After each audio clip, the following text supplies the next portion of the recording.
ले दूधू फुदू, जल्दी उठो, तुम्हें पता नहीं चलता इतनी देर हो गई है, 9 बज गए हैं, उठ जाओ। इतनी गर्मी में मैं सुबह से खाना बना रही हूँ और तुम यहाँ पर बिस्तर में लेटे हो, चलो उठो।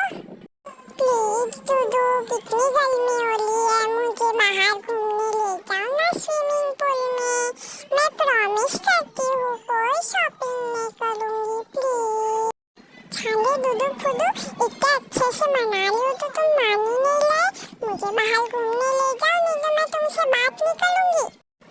प्लीज बुबू, मुझे मालूम मत, मैं तुम्हें स्विमिंग पूल में ले जाऊंगा और तुम जो बोलोगी वो करूंगा, प्लीज। वाह, मेरा दूधू फुदू कितना अच्छा है, चलो हम स्विमिंग पूल में चलते हैं, मुझे बातें करनी लग रही है, थैंक यू।